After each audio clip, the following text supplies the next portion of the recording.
living that old life no more. So rock me, mama, like a wagon wheel. Rock me, mama, any way you feel. Hey, mama, rock me. Rock me, mama, like the wind and the rain. Rock me, mama, like a southbound train. Hey, mama, rock me. Walking down south, out of Roanoke, I met a trucker out of Philly, had a nice long toe.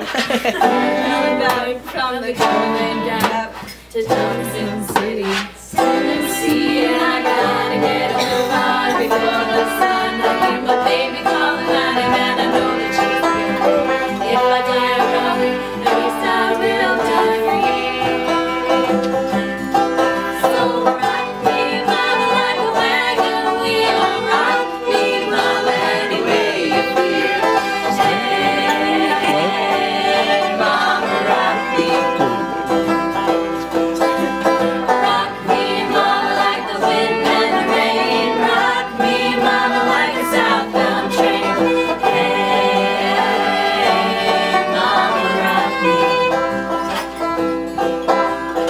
Rock me, mama, like a wagon wheel. Rock me, mama, any way you feel. Hey, mama, rock me. Okay, so our first question is, why you two? Why were you chosen for the roles of the melodious vocals of this band? Well, let's just say that Uncle Jeff and I are very close. Uncle Jeff hand-selected us. It was a tough selection process, but we made it through. We beat out all the other cousins, all the other family bands. Winter Scare, a lot of us. And you mentioned this concert you had in high school. Tell us a little bit more about it. Why it was a traumatic experience? Why you've put down the violin until this moment? Well, I'll tell you why. I played the violin from 2nd grade until my junior year of high school. And you'd think I'd be like pretty good by that point, but I never liked practicing very much. So I had some skills, but wasn't well practiced. So my final performance of the year, I went to my teacher's house, and many other students were there, most of them younger than me. In fact, I think all of them younger than me. It's like beating in the sirens. I was practicing and I was like super confident. I sounded great. And then I got up there and I forgot the name of my piece when I was introducing myself. So that was bad. And then I started playing and just started shaking uncontrollably, much like we just saw up on stage a minute ago. And I was so embarrassed that I went home and I said, I hate the violin. I'm going to regret this someday, but I'm going to quit right here and now. So, and then I was inspired by my musical friends and decided to pick it back up. We're glad to have you back, really. Where have you fine-tuned your voices? What professional artists have you visited? Where was this craft? How did it boil up in you? What are the origins? Well, Uncle Jeff really was a great inspiration to us in our lives. He molded us from a young age as children, in fact. I would say Mariah Carey is my vocal star. I mean, Uncle Jeff's a little... We're not really sure about him as we get older. Why us? Why us? Why us? And how do you... Just is, we'd like to commend you for your That's not a question. Performance. Is this a microphone? We'd like to learn a little bit more about your background. It's like where you came from, why the guitar, why the banjo, why today? Why today? I came from the womb of my mother. Ah, deep. And my love for the guitar started in high school when I really liked this guy named Adam Buchan, and he played guitar and I wanted to impress him. Little did I know I have no skills. All right. Yeah, you can, sir. I'm from the backwaters of suburban Maine, and so he basically forced me to buy a banjo.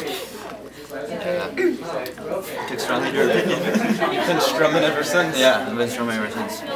And how does it feel to be back? To be back on the stage, to be back with the fiddle in your hand? I mean, it always feels good to be in the spotlight and be the center of attention, so I really like that. Feels shaky,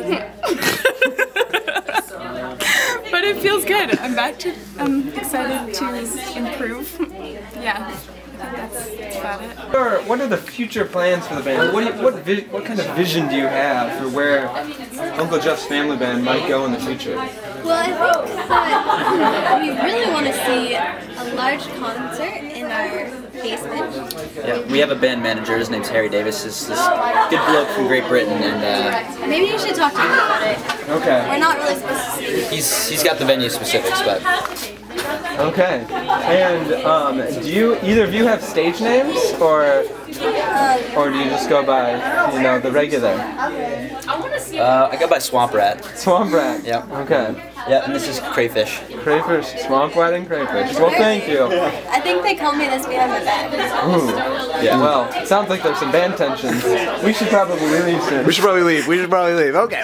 The dynamics of the group. Do you think that you get along well? We know Crayfish and Swamp Rat over there had a few issues about the future. There are different visions for the band. How do you see it working out, especially because you all live in the same house? Well, see, I control Rachel. She doesn't really realize that, but I pretty much tell her what to do. So basically, my vision goes. I just follow. You just follow. I follow. Rachel in general is sort of a weak figure in the house. She doesn't. She's not very dominant. She doesn't tell people what to do. Thank you, it took you over. This one's over. This is John Perkins reporting from the Marylow Coffee House on February 23rd, 2011. We've just witnessed the first performance of the Uncle Jeff's family band. And needless to say, after many interviews, we see that there's some tensions and conflicts brewing up in the band. What will happen with these conflicts? Will they be resolved? Will the band flourish and achieve their goal of the concert in the basement? What will happen? Where will they go? What visions do they have? Reporting from the coffee house.